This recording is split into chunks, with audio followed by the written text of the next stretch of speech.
Bislig, Surigao del Sur. Sa isang baryo na malayo sa kabisera ng Bislig, doon nakatira ang maglolang sina Isidra at Tintoy. Ulila na sa mga magulang si Tintoy at tanging ang lola niya na lamang ang nagpalaki sa kanya. Namatay sa landslide ang mga magulang ni Tintoy noong 12 taong gulang pa lamang siya. Dahil nga peligroso sa mga pagguho ang dati nilang bahay, kaya lumipat ng tirahan ang maglola. Hanggang sa makahanap sila ng matitirhan sa lugar na kung tawagin ay Baryo Paniki. Nagsisimula ng kumagat ang dilim nang sapitin nila ang naturang lugar. Binata na si Tintoy noong mga panahon na yon, 18 anyos na siya. Subalit ang kanyang isipan ay katulad ng batang nasa edad 10 taong gulang pa lamang. Huminto sila sa paglalakad at naupo sa isang putol na kahoy sa gitna ng isang madamong lugar. Salamat at nakarating na rin tayo. Dito na tayo titira, Lola Isidra? Oo, Apo. Magtatayo tayo rito ng maliit na kubo at dapat ay tulungan mo ko, ha? Apa, tulong po Tintoy. Gawa tayo kubo, Lola, ha? Oo, Apo. Nakausap ko ang kapitan dito at pumayag siya na makapagtayo ng maliit na kubo dahil sabi naman niya ay matagal nang bakante ang lugar na ito at wala rin siyang alam kung sino ang may-ari. Saka di naman natin aangkinin ang lupa. Makikitirik lang tayo ng kubo. Opo, Lola. Hindi natin aangkinin, ha? Sige po, gagawa na po tayo ng kubo para meron na po tayong tulugan, Lola. Bukas na lang, Apo.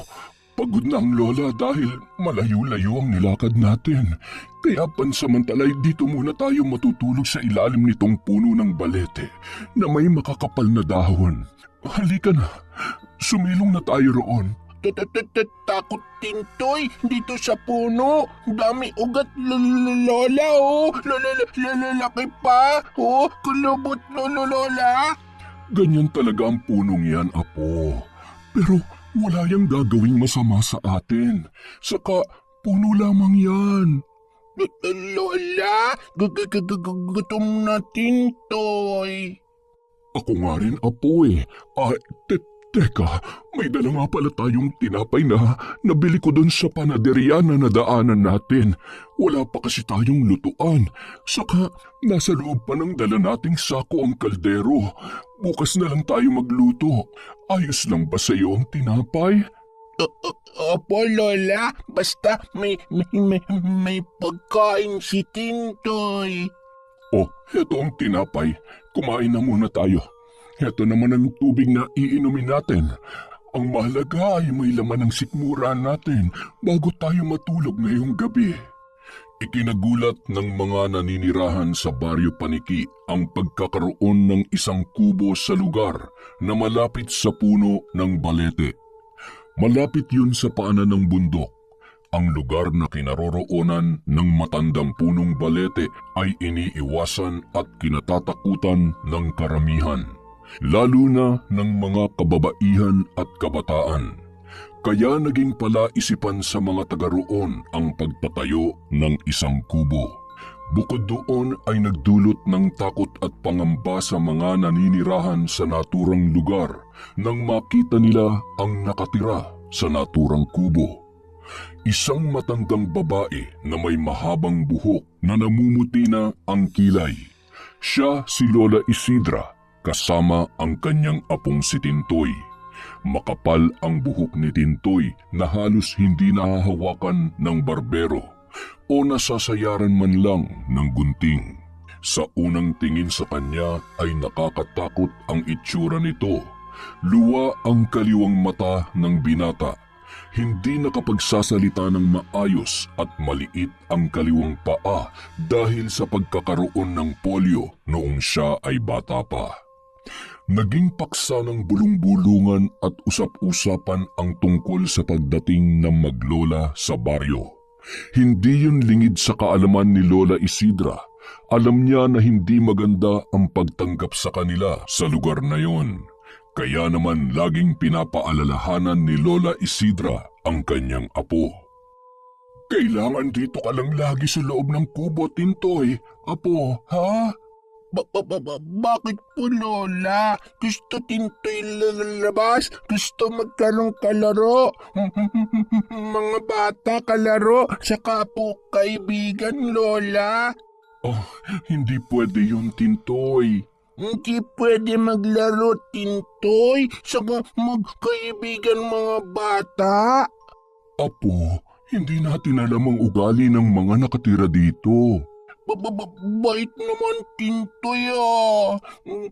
Gusto kong magkaibigan mga bata, Lola. Oh, alam naman yun ni Lola, Apo, na mabait kang bata. Saka masipag pa, hindi ba? Opo, Lola. Sipag, Tintoy. Tulong ako sa iyo, Lola, sa paggawa nitong kubo. Basta may pagkain tayo mamaya, Lola. Oo naman. Magluluto na rin ako. Kaya ang mabuti pa, kumuha ka ng tubig sa balon na malapit dito sa kubo. Opo, Lola. Pero gusto kong kaibigan bata. Bakit? Ayaw mo na bang kaibigan si Lola Isidra?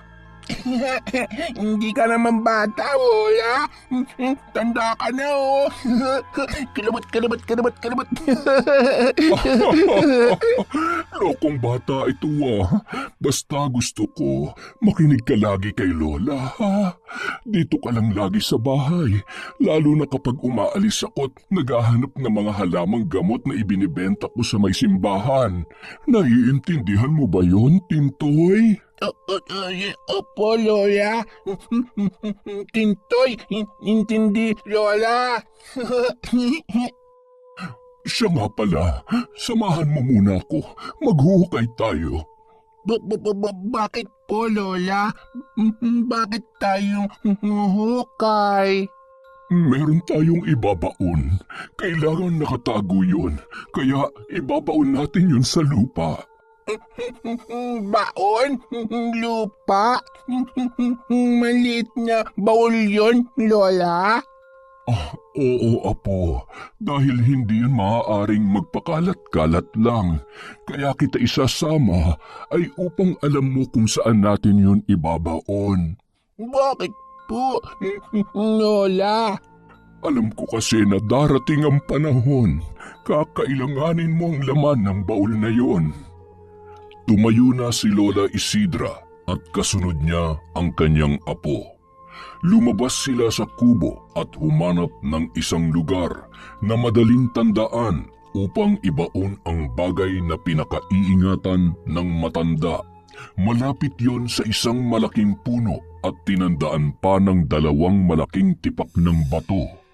Doon nila ibinaon ang bagay na yon, ang maliit na lumang baul. Mula nang manirahan ang maglola sa naturang lugar ay ang pagbebenta ng mga halamang gamot na ibinabad sa langis ng niyog ang kanilang ikinabubuhay. Doon nang gagaling ang kanilang ipinambibili ng pagkain. Madalas ay pumupwesto sila sa gilid ng simbahang malapit lang o kaya naman ay nagtutungo ang maglola sa kabisera upang ilako ang kanilang paninda. Doble ingat ang ginagawa ni Lola Isidra para bantayan ang alagang apo. Tinitiyak din niya na may takip at nakakubli ang buong mukha ni Tintoy upang hindi makita ng mga tao ang tunay niyang itsura. Ayaw niyang pandirihan at katakutan ang mahal niyang apo.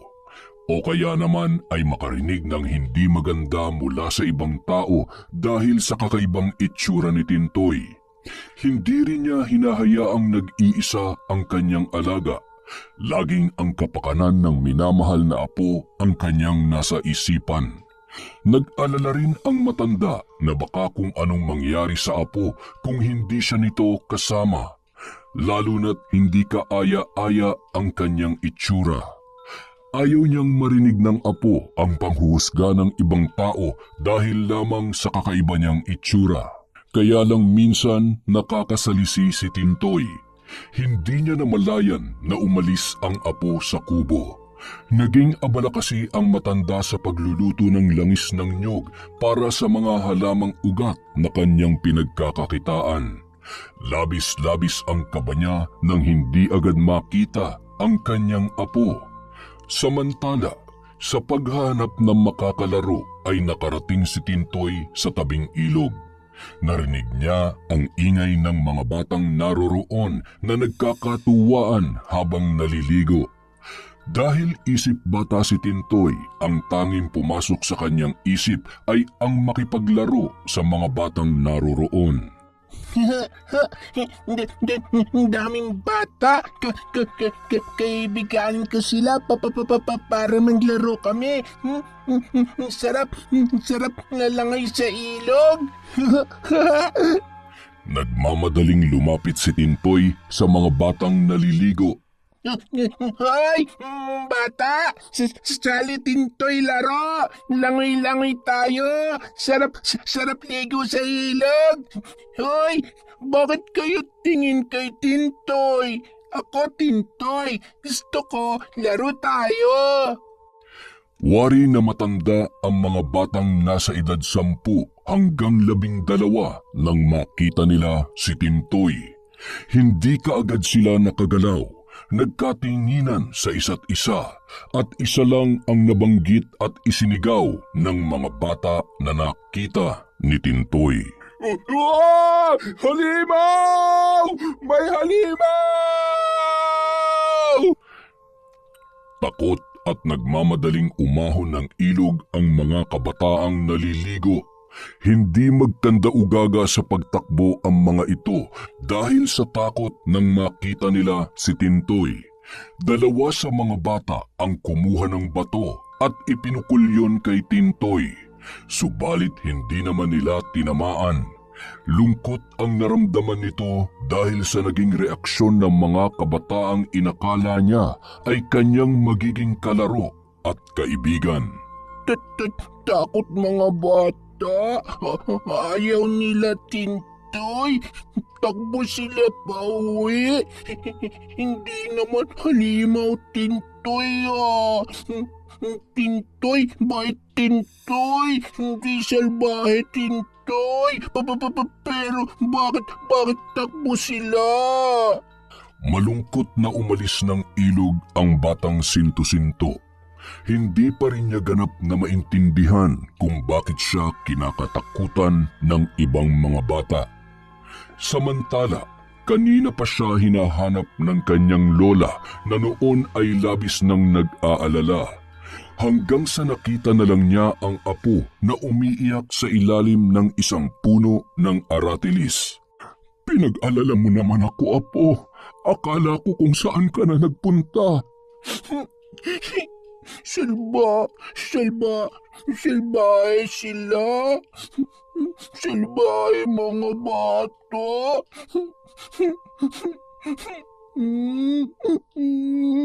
Bakit? Anong ginawa nila sa'yo? Bato nila Tintoy. Ano? Tinamaan ka ba? Hindi po. Hindi nila tamaan Tintoy. Maigi naman kung ganon. Kung may nangyari sa'yo, mananagot sila sa akin. Lola Sidra, bakit sila ganon? Bakit ayaw nila Tintoy? Ayaw nila lalaro Tintoy. Takot sila. Takbo sila Tintoy. Kaya nga sabi ko sa iyo, huwag ka na lang umalis ng kubo. Doon ka na lamang sa loob. Samahan mo na lamang si Lola sa pag-aasikaso sa ating paninda. Gusto Tintoy laro? Ayaw ko dun sa kubo. Laging madilim dun Kaya lamang, apo, ayaw nga nilang makipaglaro sa'yo. natatakot sila, Tintoy. Takbo sila, kita, Tintoy. Tintoy, di salbahe, Lola. Tintoy, bait. Gusto lang laro. Sabi, halimaw, Tintoy. Lola, di naman halimaw, Tintoy, di ba? Bait, Tintoy. Di ba, Lola? Oo naman, Apo. Mabait si Tintoy. Kaya nga lang, hindi ka nila naiintindihan. Kaya hayaan mo na sila. Huwag mo na lang silang pilitin na makipaglaro sa'yo. Ha? Nakaramdam ng sobrang lungkot si Tintoy sa sinabing yon ng kanyang lola. Ang gusto talaga niya ay makipaglaro sa mga batang nasa labas, ang magkaroon ng kaibigan. Dahil nga sa kabila ng kanyang pisikal na itsura na isang ganap ng binata, ang isip at damdamin nito ay gaya sa isang bata na ang hilig ay makipaglaro lamang. Kahit anong paliwanag ng kanyang lola ay hindi niya pa rin maintindihan. Yun ang unang pangyayari na may mga kabataang nakakita sa kabuuan ng mukha ni Tintoy. At gaya ng inaasahan, natakot sila sa bagong lipat sa kanilang lugar. Kinabukasan, nagpapaningas ng apoy si Lola Isidra upang magluto ng kanilang pagkain. Hindi niya inaasahan ang pagdating ng isang bisita.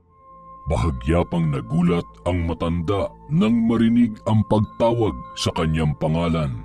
Lola Isidra! Lola Isidra! Oh, may tao. Sino kaya ang tumatawag sa akin? Iiwanan ko muna itong lulutuin ko. Titingnan ko muna kung sino tumatawag sa akin. Lola Isidra, magandang araw po. Magandang araw din sa inyo, Kapitan. Napasyal kayo dito sa aking kubo. Wala rin po sa plano ko ang sumadya dito.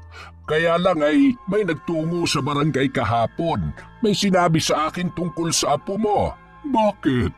May problema po ba?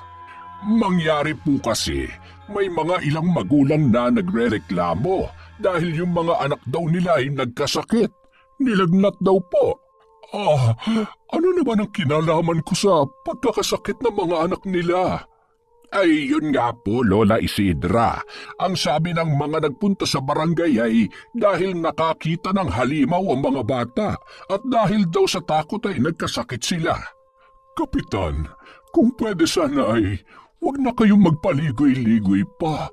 Tumbukin niyo na agad ang gusto niyong sabihin. Ayaw ko rin kasing sumama ang loob ninyo. Pero ang sinasabing halimaw ng mga batang nagkasakit ay ang apo ninyo na si Tintoy. Siya ang nakita nila na naroon sa ilog kahapon. Hindi halimaw ang apo ko. Napakabait niya, Kapitan. Hindi nga siya marunong manakit man lang at hindi ko rin siya tinuruan na maging masama. Pero dahil po sa pagpapakita ng apo ninyo dun sa mga bata, nagkasakit po sila. Natakot po kasi sila ng sobra. Ano ang gusto ninyong gawin ko? Ay, ayaw ko po kasi ng gulo dito sa barangay na pinamumunuan ko. Ano po ba talaga ang gusto niyong sabihin? Na umalis na lang kami dito ng apo ko?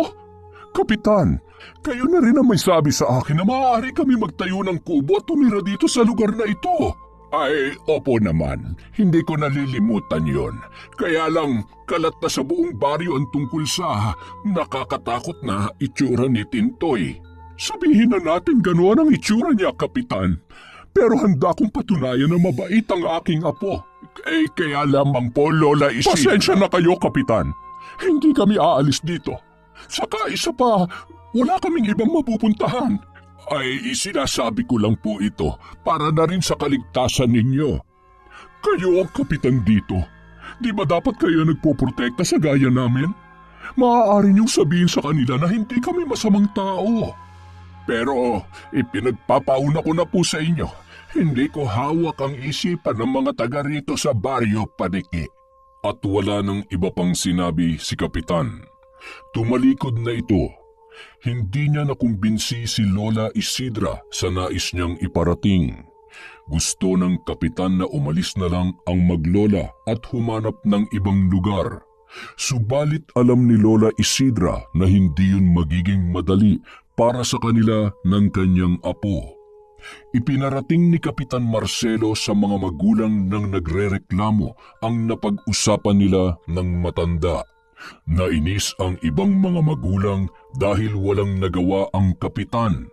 Nag-aalala sila na baka higit pa sa pagkakaroon ng lagnat ang sapitin ng kanilang mga anak dahil kay Tintoy, kundi mas higit pang problema. Kinagabihan, maliwanag ang bilog na buwan. Maagang naghapunan ang maglola. Pritong isdang galunggong na nabili ni Lola Isidra sa isang maglalako at talbos ng kamote na pinitas lang niya sa daan. Ipinatong sa sinaing at sinangkapan ng bagoong na isda at kamatis. Yun ang inuulam nila ni Tintoy. Pagkatapos kumain, inihanda na ng matandang babae ang kanilang higaan. Hawak ni Tintoy ang isang plastik na laruang baril na iniregalo ng matanda noong nakaraang taon. Maingat sa laruan si Tintoy. Nagkukunwaring may binabaril kaya nakatingala. Pagkatapos ayusin ni Lola Isidra ang kanilang higaan. Tintoy, apo, halika at mahiga ka na. Matutulog na tayo. Hindi pa antok, Tintoy. Lola, lalalo pa po ako ng beril-berilan. Bukas na lang yan. Maaga pa tayong gigising. Maglalako tayo ng ating panindang halamang gamot. Ayaw saman, Tintoy. Dito lang ako sa kubo, Lola. Hindi maaari. Hindi pwedeng maiwan ka mag-isa dito. Kailangan lagi kitang kasama. Gusto ko lang po dito, Lola. Huwag naman sanang matigas ang ulo mo. Halika na, matutulog na tayo. Tumayo si Tintoy upang sumunod sa kanyang lola. Nahiga na ito, pagkatapos ay nahiga na rin ang matanda.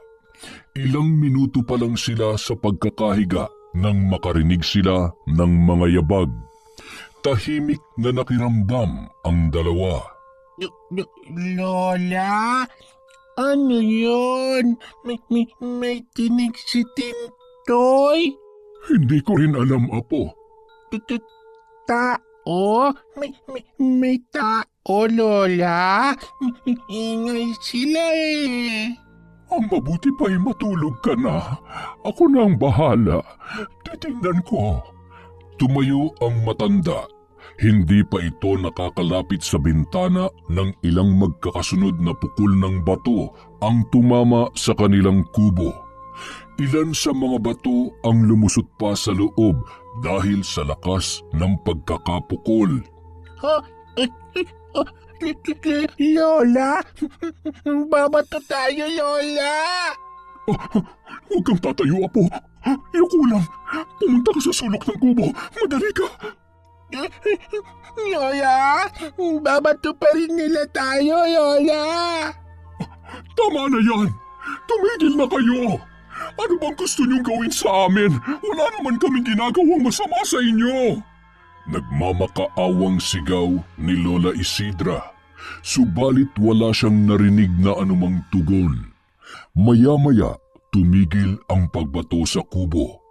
Kasunod ay ang paglayo ng mga yabag. Paalis na ang mga ito, kaya nagkaroon ng saglit na katahimikan. Umalis na sila, apo. Lola, bakit nila tayong babato? Galit sila sa atin, ha? Hindi ko rin alam. Saka, bakit sila magagalit sa atin? Wala naman tayong ginagawang masama sa kanila. Kinabukasan, nagtungo ang matanda sa barangay. Kasama niya si Tintoy na nakatakip ang muka. Yan ang sinasabi ko sa inyo, Lola Isidra. Wala akong magagawa sa kung ano man ang maisipan nila. Pero kayo po ang kapitan dito. At hindi ko rin alam kung sino ang nambato sa inyo. Sino ang kakausapin ko? Pero sana lang, kapitan. Ito na ang huling gagawin nila yon. Hindi ko may papangako yan, Lola Isidra. Pati ba naman kayo gusto niyong umalis na rin kami dito? Sabi ko naman sa inyo, ang gusto ko lamang sa aking nasasakupan ay katahimikan. Sa tono ng pananalita mo, parang kami pa ang dahilan ng gulo dito. Kayo lamang po makakasagot sa isiping yan. Dahil wala palang maaasahang tulong mula sa kapitan ng baryo, hindi na nakipagtalo pa si Lola Isidra. Alam niyang mas papaboran ng kapitan ang mga magulang na nagrereklamo. Kaya tahimik na lamang silang umalis.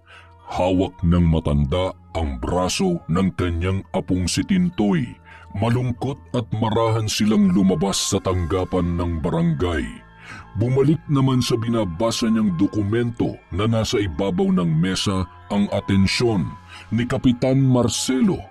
Kaya hindi niya na nakita ang ginawang paglingon sa kanya ni Lola Isidra. Matalim at may galit ang kanyang mga tingin sa kapitan. Kinabukasan, maaga pa'y may mga tao nang naroon sa barangay. Nagkakaingay sila at naghihintay sa pagdating ni Kapitan Marcelo. Maya-maya, dumating na ang naturang kapitan. Hinarap niya ang mga taong kanina pa ay naghihintay sa kanya. Hindi na talaga maganda nangyayari sa baryo natin, Kapitan. Oo nga, Kapitan. May sakit ang apo ko. Nagsusukat, nagtatae.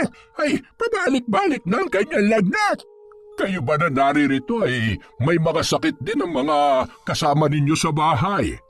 Sumagot ang mga taong kaharap ni Kapitan. Tila nagkakaisang tinig. Ang ilan sa kanilang mga kasama sa bahay ay mayroon ng sakit. Alam na niya ang ibig tukuyin ng mga taong kanyang kaharap. Ibig niyo bang sabihin kaya kayo narito sa barangay ay dahil ang itinuturo niyong dahilan ng pagdami ng mga nagkakasakit dito sa atin ay ang maglola na naninirahan sa may paanan ng bundok, dun sa may puno ng balete? Wala nang iba pa, Kapitan. Sila na nga mismo ang dahilan. Salot! Salot ang maglolang yon! Sila ang dahilan ng pagkakaroon ng sakit ng mga tao rito sa ating baryo. Ang dapat sa kanila ay palayasin. Tama. Dapat na silang sapilitang paalisin dito. Dahil hanggat nandito ang mga yan, kung ano-anong kamalasan na maaaring mangyari sa ating baryo. Natapos ang pakikipag-usap nila kay Kapitan Marcelo sa mga kababaryo na walang naipangako sa mga ito. Subalit iisang bagay lang ang nasa isip ni Kapitan. Dapat na talagang umalis sa lugar na yun ang maglola. Dahil maging siya man ay tila nakukumbinsi na rin ng kanyang mga kababaryo. Posibleng ang mayroong kinalaman sa pagkakasakit ng mga residente sa baryo Paniki ang pamamalagi roon ng maglola. Kaya agad siyang nagbalik sa kubo ni na Lola Isidra upang pilitin sila na umalis. Sabi ko na sa inyo, Kapitan, wala kaming kinalaman sa pagkakasakit ng mga tao rito. Pero yun po ang sinasabi nila. Na siya niyong pinaniniwalaan? Bakit nga po hindi? Mula po nang tumira kayo dito ay palagi nang nangyayari ang pagkakasakit ng mga taong nasasakupan ko. Humahanap lang sila ng masisisi.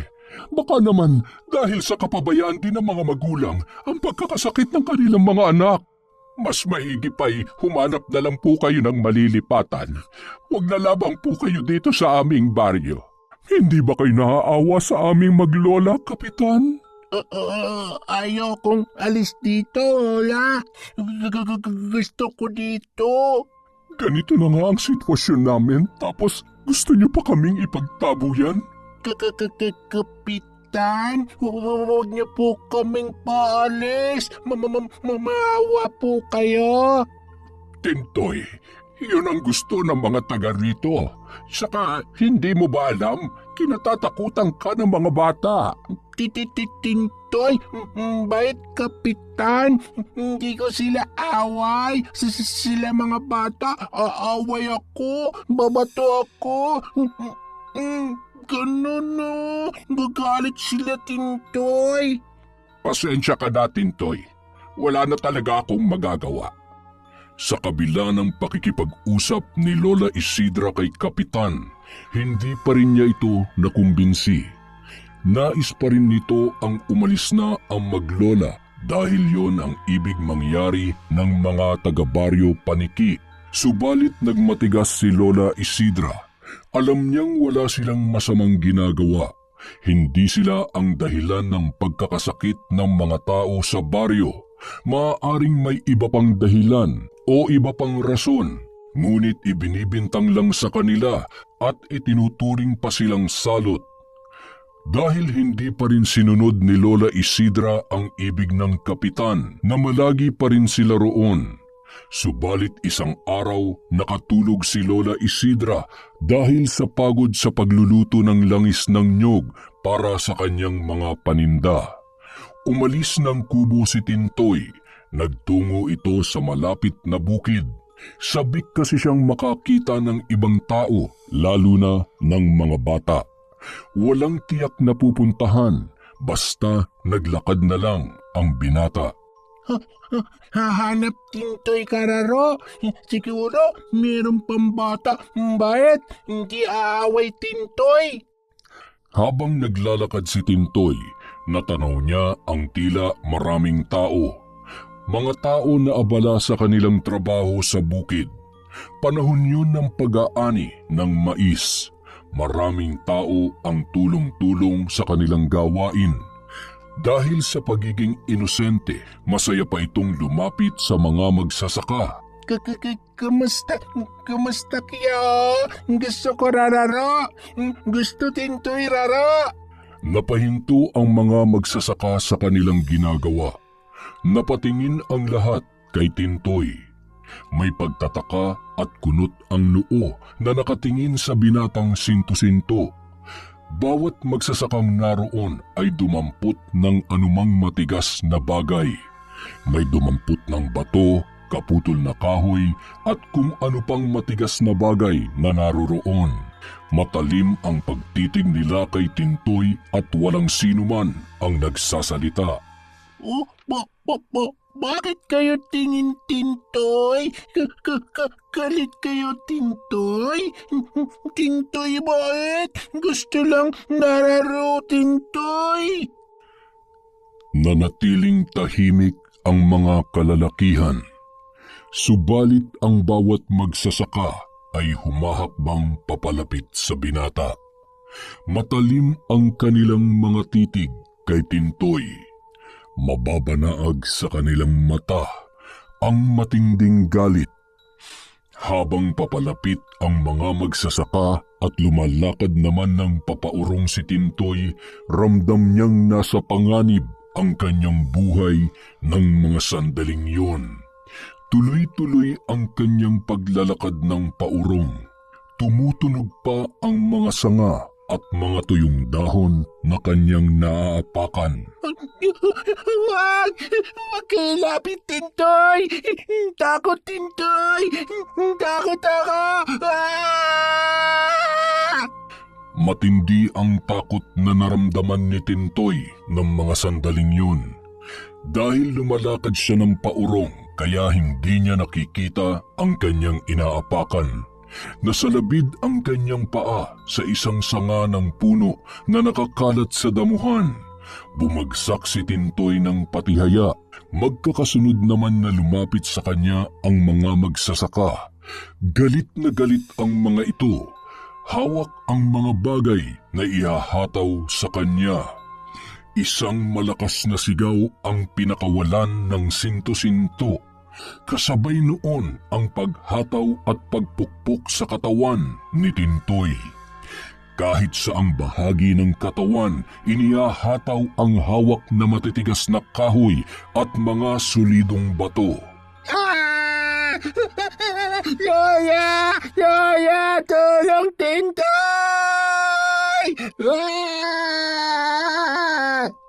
Sa tindi ng galit na nararamdaman ng mga magsasaka, hindi nila nilubayan ang sinto-sinto. Malakas man ang sigaw ng binatang kulang sa pag-iisip, ngunit walang nakakarinig sa kanya. Lalong walang sinuman ang gustong tumulong. Duguan ang muka at umaagos ang masaganang dugo mula sa bumukang mga sugat sa kanyang muka. Ang katawan niya ay puno ng pasa at dugo dahil sa lakas ng puwersa ng pagkakapalo sa kanya. Matapos yun ay parang wala lamang nangyari. Nang makita na nakahandusay at hindi na gumagalaw si Tintoy ay iniwan na lamang nila ito. Lumakad ang mga magsasaka pabalik sa kanilang ginagawa. Samantala sa loob ng kubo, napasarap ang pagkakatulog ni Lola Isidra. Marahil dahil sa nararamdamang pagod. Kagat na ang dilim nang siya ay magising. Una niyang hinanap ang kanyang apo. Gusto niyang magpaabot ng tubig. Hinahagilap yon ng kanyang mga mata. Tintoy, apo, bigyan mo nga ako ng tubig. Nauuhaw si Lola. Subalit walang sino man ang sumagot sa kanya. Tumayo ang matanda, nagpalinga-linga, hinahanap ng kanyang mata ang kanyang pinakamamahal na apo. Wala ito sa bahagi ng kubo na madalas pagpwestuhan ni Tintoy. Nang makitang wala, tumayo si Lola Isidra. Siya na ang kumuha ng tubig upang uminom. Nakakadalawang lagok pa lamang siya ng tubig nang makarinig ng pag-iyak na may pag-ungol na tila nasasaktan at nahihirapan. Hinanap niya ang pinagmumulan noon. Ganoon na lamang ang kanyang pagkakagulat. Halos madurog ang kanyang puso nang makita ang kahabag-habag na kalagayan ng kanyang apo. Duguan ang muka, maging ang kanyang buong katawan at lalo pang nahirapan sa paglalakad. Subalit mapalad pa rin si Tintoy na nakaligtas siya sa kabila ng ginawa sa kanya. Mahabaging langit! Diyos ko, apo! Ano nangyari sa'yo? Lola, sama sila. Gagagalit sila, Tintoy. Saktan nila si Tintoy. Papalo. Sakit. Lola. Mga walang hiya sila. Bakit nila to ginawa sa'yo, apo? Anong kasalanan mo sa kanila? Ayaw ko sa kanila, Lola. Sasaktan nila, Tintoy. Galit, Tintoy. Hindi na ako lalaro sa kanila, Lola. Ayaw, Tintoy. Sama sila.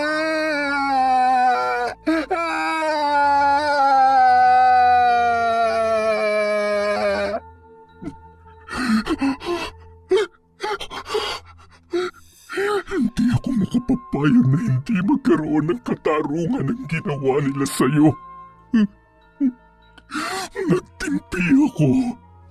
Hanggat kaya kong tiisin, tiniis ko lahat ng pamalalait nila sa atin. Lalo na sa'yo, apo ko. Pero punong-puno na ako sa kanila. Hindi ko na mapapalampas ang pang-aapi nila sa atin. Matitikman nila ang aking galit, ang paghihiganti ng isang mambabarang. Isinusumpa ko, pahihirapan ko sila dahil sa hirap na kanilang mararanasan. Sila na mismo mag-aangad ng kanilang kamatayan.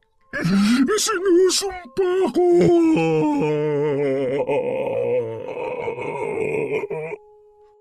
Madilim at punong-puno ng galit ang mga binitiwang salita ni Lola Isidra. Waring nakikiayon sa kanyang panahon. Kinain ng dilim ang sumpang binitiwan ng matanda. Kasunod noon ang malalakas na kulog at kidlat. Bagamat wala namang ulan, ang lintik ay gumuhit sa gitna ng kadiliman. Walang oras na sinayang ang maglola. Hindi na nagawa pang linisin ni Lola Isidra ang duguang apo. Hawak ni Tintoy ang isang gasera na gawa ng matanda na ang liwanag ay mula sa kapirasong tela na nakababad sa langis ng niyog. Lumabas sila ng kubo at pinuntahan ang bagay na kanilang ibinaon. Dahil may tanda ang lugar, agad nila itong nakita. Hinukay ni Lola Isidra ang isang maliit na baul na kanyang ibinaon. Dinala niya yon sa loob ng kubo at doon ay handa niyang gawin ang bagay na gusto niya na sanang talikuran, ang pambabarang. Isa-isang inilabas ng matandang babae ang mga gamit niya bilang isang mambabarang. Ang barang ay isang uri ng kulam na mas malakas at makapangyarihan. Handa niyang balikan yun dahil hindi niya kayang manahimik na lamang sa sinapit ng kanyang apo. Mula pagkabata ay labis ang pagmamahal at ginawang pag-aalaga ni Lola Isidra kay Tintoy. Dahil siya ang tanging naiwan na alaala ng kanyang anak na namatay sa isang landslide, pakiusap sa kanya ng kanyang anak noon na wag nang gagamitin ang itim na kapangyarihan. Lalong wag niya yon ipapaalam kay Tintoy. Kaya lamang sa pagkakataong yun, hindi siya maaaring magsawalang kibo. Napakasakit sa kanya ang ginawa sa kanyang apo. Nais niyang mabigyan yun ng katarungan, kaya ipaghihiganti niya si Tintoy. Inilabas ng matandang babae ang mga gamit na kulay itim ang karamihan. Naroon ang isang manikang gawa sa telang itim, ilang balahibo ng uwak, mga tinuyong dahon, itim na patpat at ilang botelya na may lamang kakaibang insekto. Katabi ang isang maliit at itim na libro na kinaroroonan ng orasyon na binabasa para sa gagawing ritual. Katabi ni Lola Isidra si Tintoy, natitig na titig sa ginagawa ng matanda. Wari inaalam at pinag-aaralan ang bawat galaw at kilos ng kanyang lola. Hawak ng matandang babae ang manikang basahan na yari sa itim na tela. Itinaas niya ito habang umuusal ng dasal. Ganito ang ritual na ginagawa ng mambabarang ni kaya ni Lola Isidra. Pagkaraang umusal ng dasal ay kumuha siya ng isang malaking garapon. Inilagay niya roon ang telang manika. Saka kinuha ang isang maliit na bote na may lamang kakaibang uri ng insekto. Itinaktak ng mambabarang ang insekto na nasa loob ng maliit na bote. Inilipat yon sa loob ng malaking garapon, saka niya yon tinakpan. Muli ay itinaas ng matandang babae ang garapon. Hawak niya ito ng kanyang dalawang kamay. Paulit-ulit na umusal ng dasal na sa simula ay mabagal, subalit pabilis ng pabilis at palakas ng palakas. Dama sa bawat inuusal na dasal ng matanda ang galit at ngit-ngit na kanyang nararamdaman. Taimtim naman na nagmamasid si Tintoy. Wari tinatandaan ang bawat binabanggit at ginagawa ng kanyang lola. Nakatitig siya sa bibig ng matanda na tila kinakabisa ang bawat binabanggit. Samantalang kakaibang lengguwahe ang inuusal ng mambabarang.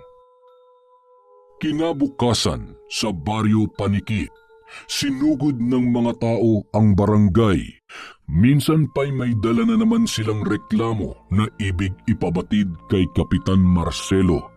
Napilitan ang kapitan na maagang magtungo sa barangay upang pakinggan ang dinudulog na reklamo ng mga magsasaka sa Baryo Paniki.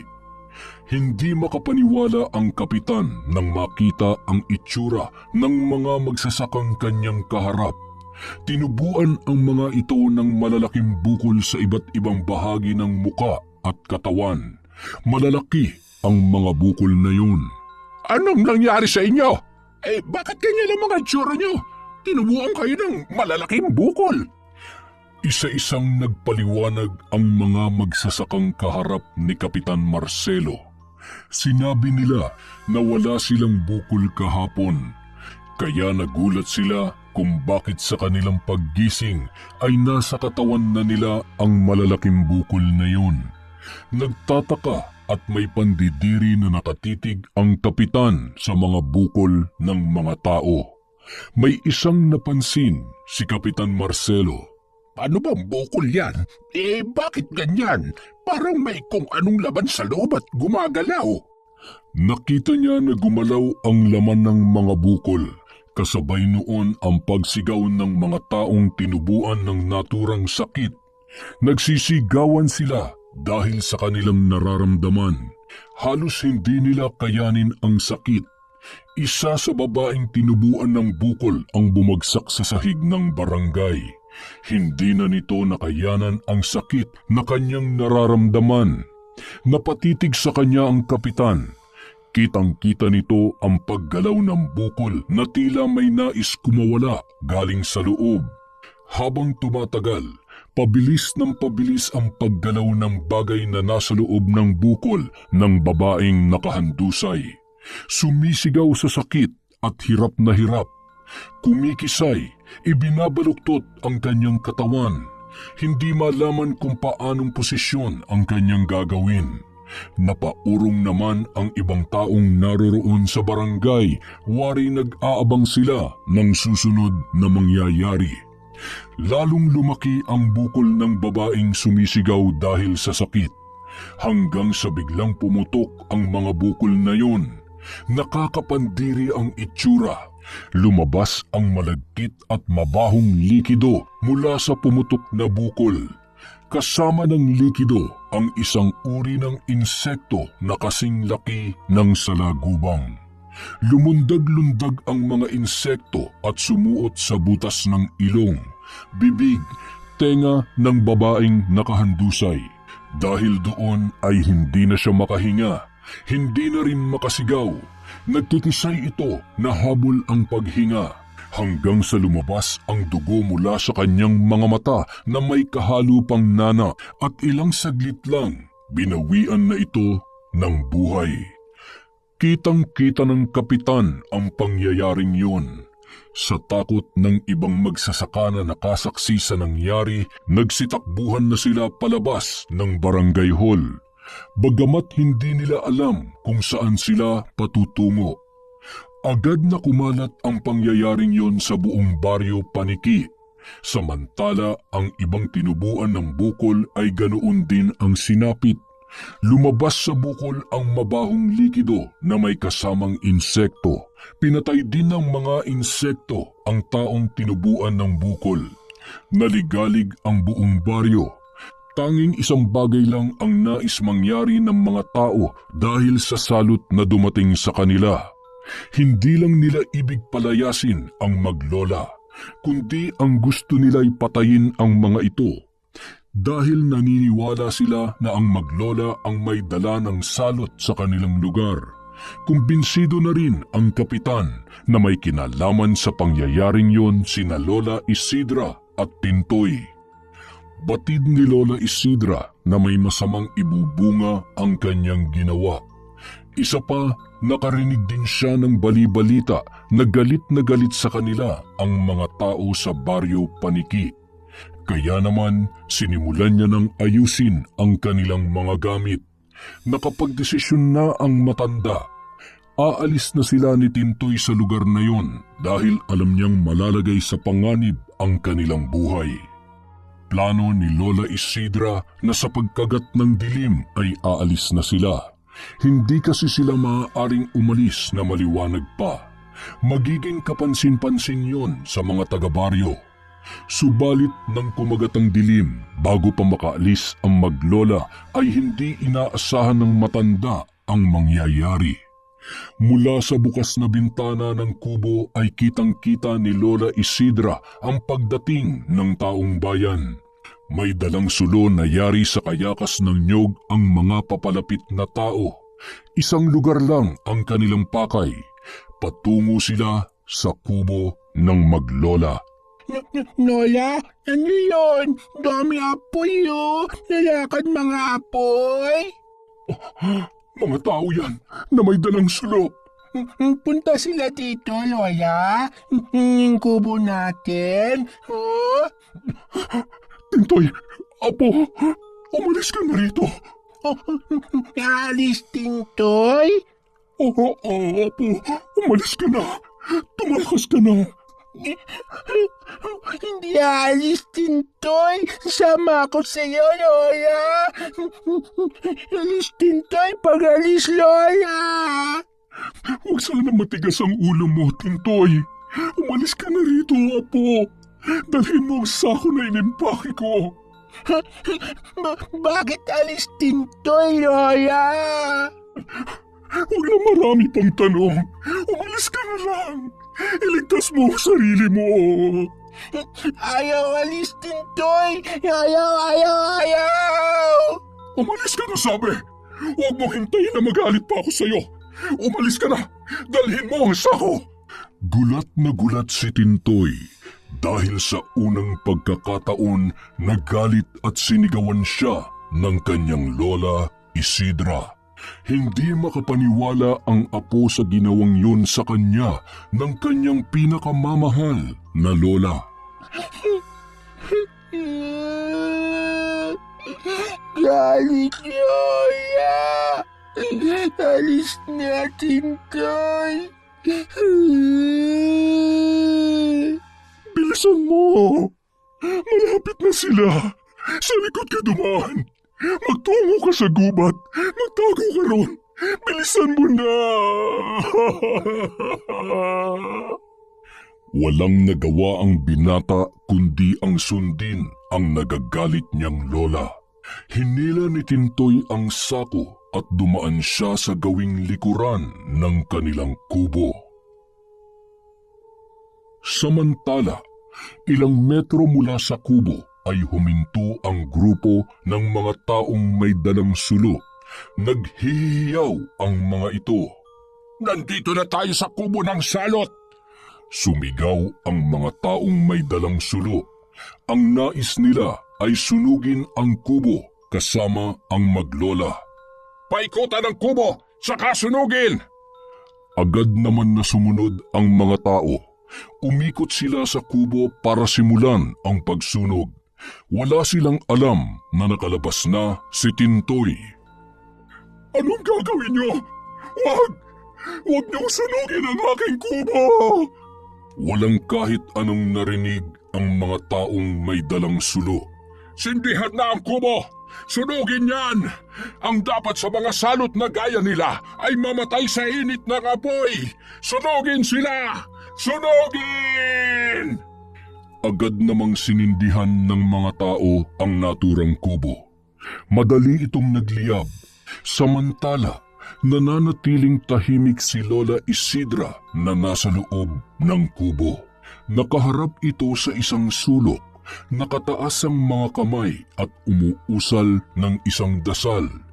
Isang ritual na siya lamang ang nakakaalam.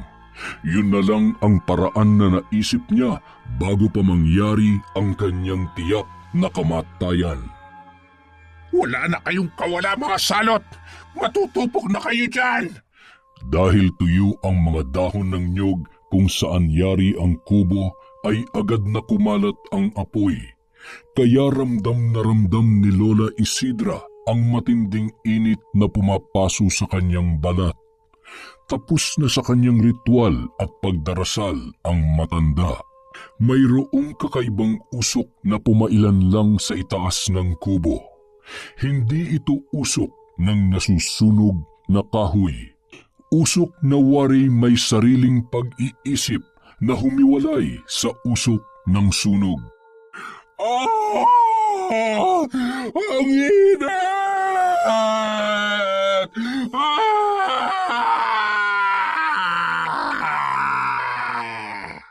Mamatay na kayo, mga salot! Mga walang hiya kayo! Pagbabayaran niyo ang mga ginawa niyong ito! Magbabayad kayo! Yan ang kabayaran sa dalamong kamalasan at salot sa aming baryo! Ang kamatayan sa apoy! Malakas ang palahaw ni Lola Isidra habang lumiliyab ang kanyang katawan. Pagulong-gulong siya sa lupa sa pagbabaka sakaling mapatay pa ang apoy na tumutupok sa kanyang damit. Subalit wala ng lugar sa loob ng kubo ang ligtas. Kinain na ng apoy ang bawat bahagi noon. Dahil sa init na bumalot na sa buong katawan ng matandang babae, ay unti-unting naluluto at naaagnas na rin ang kanyang laman na humihiwalay sa kanyang buto. Nahuhulog ang bawat himaymay ng laman ng matandang mambabarang. Matindi ang sakit, matindi ang hirap at init na nararamdaman nito na unti-unti na ring pumapatay sa kanya. Samantala, sa mga sandaling yon habang nagliliyab ang kubo, nakakubli si Tintoy sa mga puno na natatakpan ng matataas na talahib. Kitang-kita niya ang pagkasunog ng kubo at ang pagpalahaw ng kanyang lola Isidra ay kanyang rinig na rinig. Ang bawat naririnig niyang pagpalahaw nito ay tila bumabaon sa kanyang dibdib ang hatid na sakit. Impit ang bawat paghikbi ng binata. Ayaw rin niyang may makarinig sa kanya. Kinakain din ng takot ang buo niyang pagkatao. Lola! Lola, sida ko! Lola! Bakit ka nila susunog, Lola? Bakit galit sila sa ating Lola? Lola!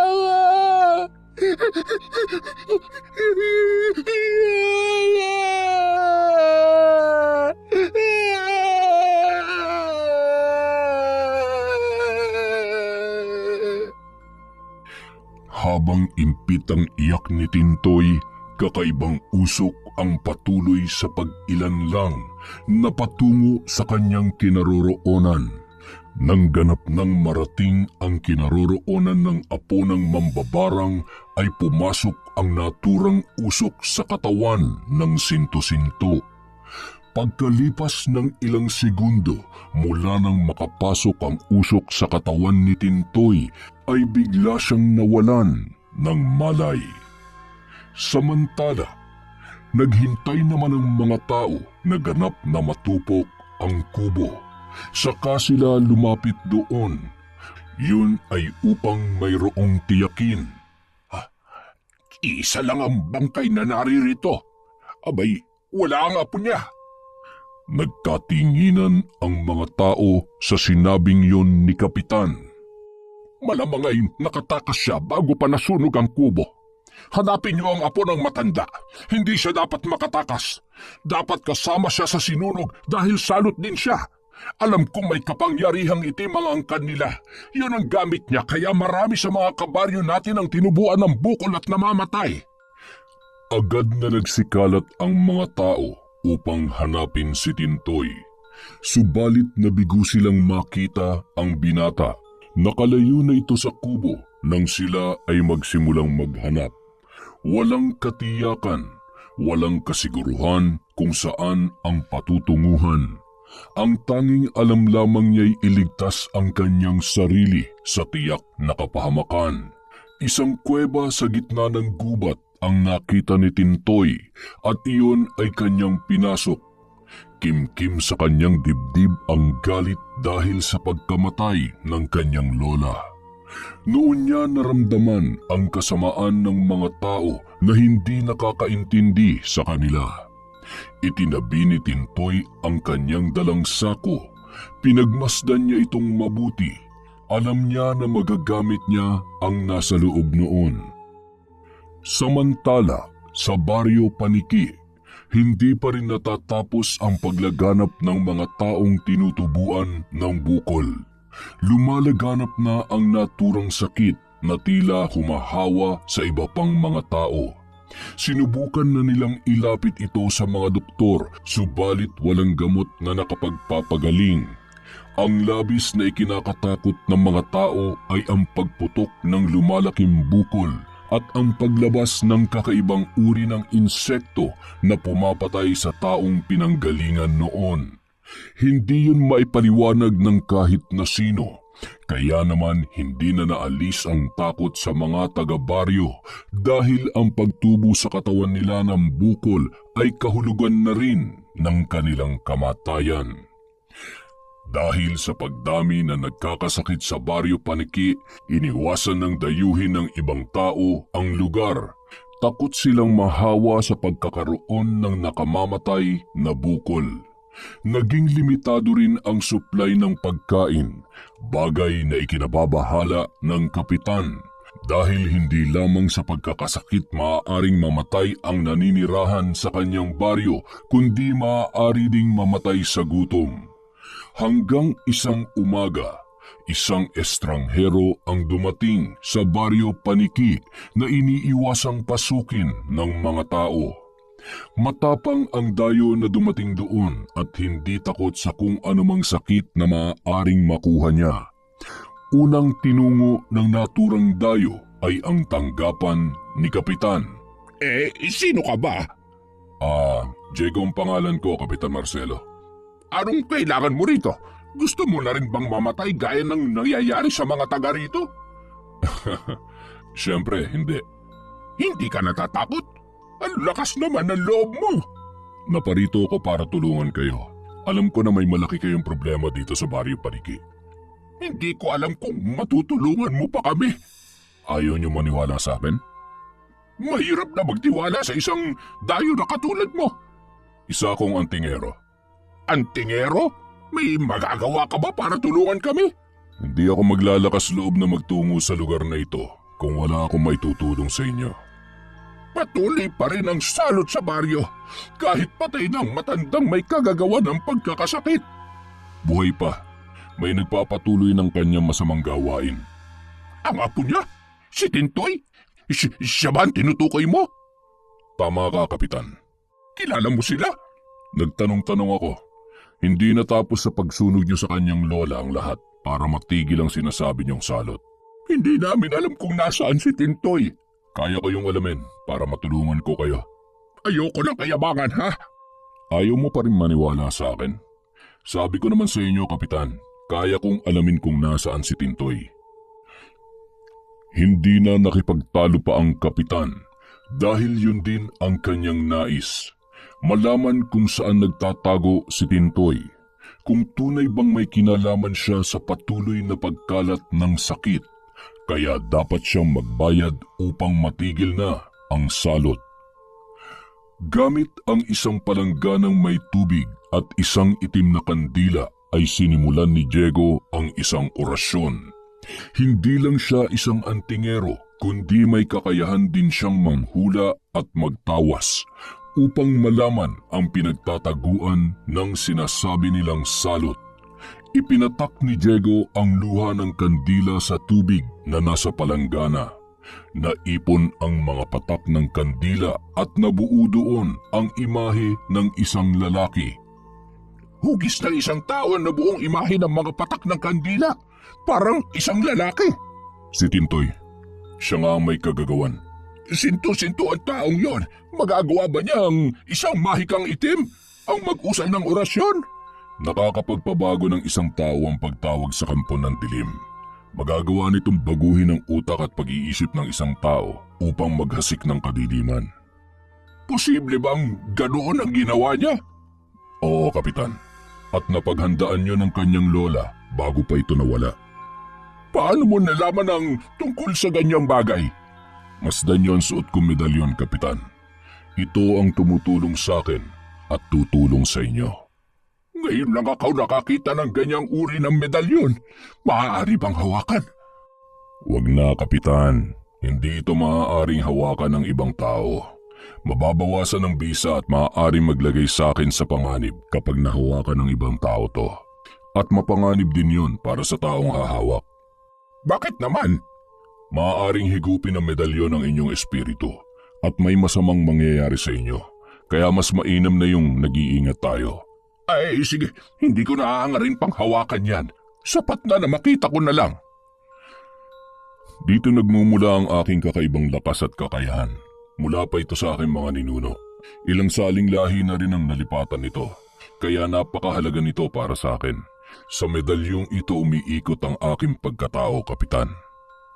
Habang nag-uusap ay biglang kumislap at nagliwanag ang suot na medalyon ng dayong antingero. Ay, anong ibig sabihin nung pagliwaliwanag na yan ng suot mong medalyon? Pahiwatig na nakarating na sa kaalaman ni Tintoy na may nakakaalam na ng kanyang pinagtataguan sa gubat. Gaya ng sinabi mo, maaari nang matukoy ang kanyang kinaroroonan. Kaya pwedeng puntahan na siya at singilin sa kanyang malaking kasalanan. Ganun ba? Hindi yung ganong kadali, Kapitan. Lalo na ngayong hindi pangkaraniwan ang lakas na taglay ni Tintoy. Namana niya na ang pagiging mambabarang ng kanyang lola Isidra.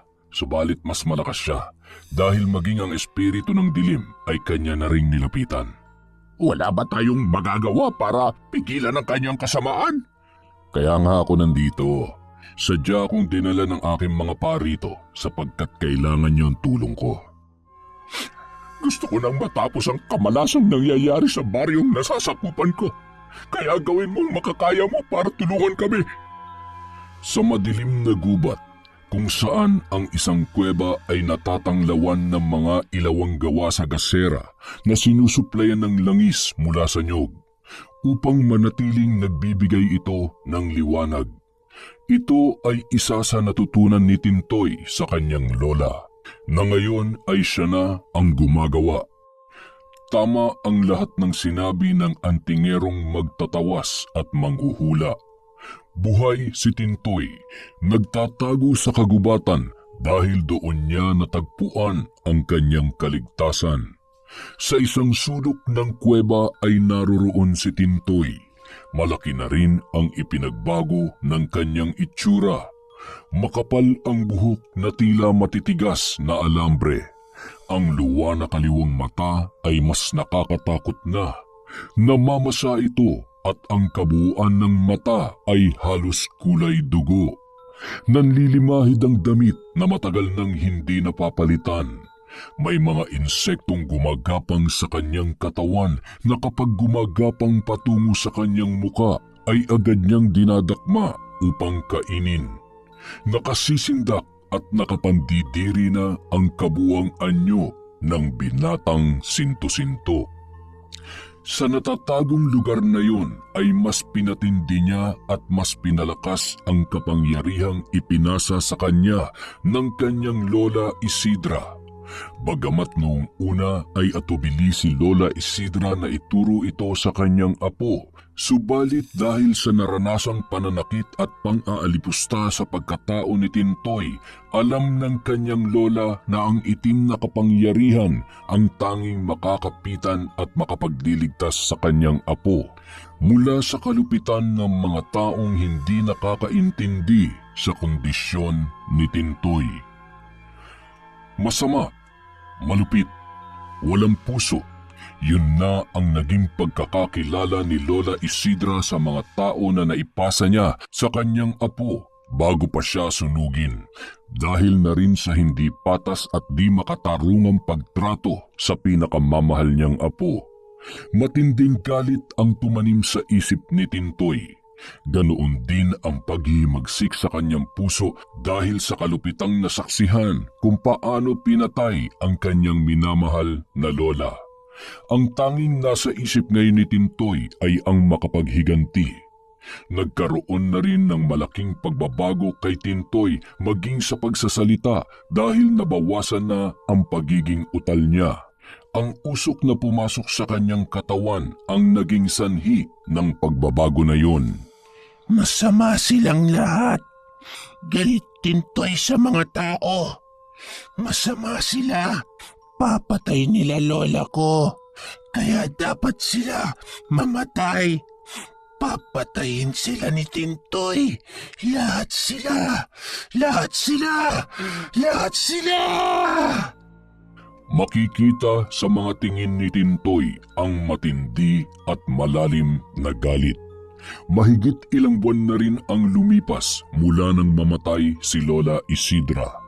Kaya sumapit na ang takdang araw na hinihintay niya upang gawin ang kanyang paghihiganti. Ilang piraso ng malalaking banga ang hinatak ni Tintoy mula sa isang sulok ng kuweba. May ugong na nililikha ang bawat banga. May buhay na nakakulong sa loob ng mga yun. Araw-araw, oras-oras, minuminuto, segu-segundo na kinakausap ni Tintoy ang nasa loob ng mga bangang yun. Ngayon na ang araw. Kakanti tayo. Huwag kayo babalik dito na di nyo sila nagagawang patayin. Isa-isang binuksan ni Tintoy ang 5 malalaking banga. Unti-unti, palakas ng palakas ang pag-ugong at ingay mula sa loob. Sige na. Lumabas na kayo. Gawin nyo, utos Tintoy. Laksa-laksang itim na insekto ang sama-samang lumabas mula sa loob ng banga. Tuloy-tuloy na lumipad ang mga ito. Wari bang may isip ang mababangis na insekto patungo sa lagusan papalabas ng kuweba. Umuugong ang mga yun. Nakakakilabot ang nililikha nilang ingay. Iisa lang ang direksyon ng mga naturang insekto, kaya tila dumilim ang buong kalangitan nang maglabasan na ang lahat ng yun mula sa loob ng kuweba. Patungo sa Baryo Paniki. Yun ang direksyon na pinatutunguhan ng lahat. Samantala, sa Baryo Paniki naman, nasa may pinto ng barangay sina Kapitan Marcelo at ang antingero. Napansin nila ang bahagyang pagdilim ng kalangitan. Nagtataka na nakatingala si Kapitan Marcelo. Itim na ulap na gumagalaw? Tignan mo nga yan, Diego. Mali ang hula mo, Kapitan. Hindi itim na ulap ang nakikita natin. Teka, ano yan? Bakit patungo dito sa baryo? Isara ang mga pinto at bintana. Hindi sila dapat makapasok. Bilisan natin, Kapitan. Ha? Bakit? Ano ba mga yan? Mapanganib na mga insekto. Mga insektong sumisipsip ng dugo at pumapatay. Alaga yan ng makapangyarihang mambabarang. Ano? Kagagawa niya ni Tintoy? Malamang siya nagpadala niyan dito para magiganti upang pumatay. Dahil agad na naisara ni na Kapitan ang mga pinto at bintana ng barangay, wala ring butas na maaaring pasukan ang mga pumapatay na insekto kaya naging ligtas sila. Maririnig naman ang mga palahaw at panaghoy ng mga tao sa labas na inabutan ng mga insekto na nasa lansangan. Sinalakay sila kaya ang mga ito'y halos maging butot balat dahil sa ginawang pagsipsip ng mga insekto sa dugo ng mga taong kanilang biktima. Umabot ng halos kalahating oras ang naging pagsalakay at pamiminsala ng mga insektong alaga ng mambabarang. Pagkaraan ay sama-samang lumipad ang mga insekto papalayo sa baryo. Naiwan na nagkalat ang mga patay sa labas. Halos butot balat ang mga ito. Luwa ang mga mata ng bawat bangkay at saidang dugo sa buong katawan. Ang mga mapalad na nakaligtas ay yaong nasa loob ng kani-kanilang mga bahay at naikandado agad ang mga bintana at pinto kaya hindi nakapasok ang mga insekto. Akala ko ba'y matutulungan mo kami, Diego? Pero wala kang ginawa. Kinulang ako sa paghahanda. Kaya humihingi ako ng pasensya, Kapitan. Tiyak babalik uli dito mga insektong halimaw na yun. Yun ang paghahandaan natin. Samantala, nakabalik na ang lahat mula sa ginawang paghasik ng lagim ng mga insekto. Tuloy-tuloy sila sa loob ng kuweba. Kusang pumasok ang mga ito sa loob ng malalaking banga. Nang makapasok na ang lahat, ay muling tinakpan yon ni Tintoy. Magaling. Magaling. Ngayon, busog na kayo. Busog na ang mga alaga ni Tintoy.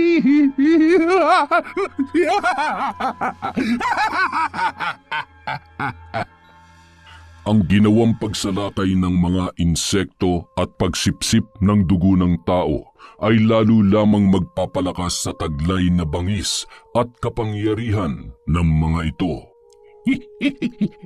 Hindi tayo titigil, mga alaga ko. Lahat sila'y mamamatay. Dahil masama sila. Pinatay nila si Wasidra ko. Kaya dapat lamang patay din sila. Samantala sa baryo Paniki, humingi na ng tulong si Kapitan Marcelo sa kanilang bayan upang mailibing ang mga taong namatay dahil sa pagsalakay ng mapanganib na mga insekto. Alam niyang anumang oras ay maaaring bumalik ang mga yon. Kaya lang, paano ba nila yon malalabanan? Paano mapuprotektahan ng kapitan ang kanyang nasasakupan? Dahil sa nangyari, marami ang nagalit sa kapitan, lalo na yaong mga kamag-anak at kapamilya ng mga taong napahamak. Agad na nag-alala si Kapitan Marcelo dahil sa pangyayaring yon ay posibleng maunsyami ang plano niyang muling pagtakbo bilang kapitan ng baryo. Bawas puntos yon sa kanya dahil wala siyang nagawa para tulungan at protektahan ang kanyang nasasakupan.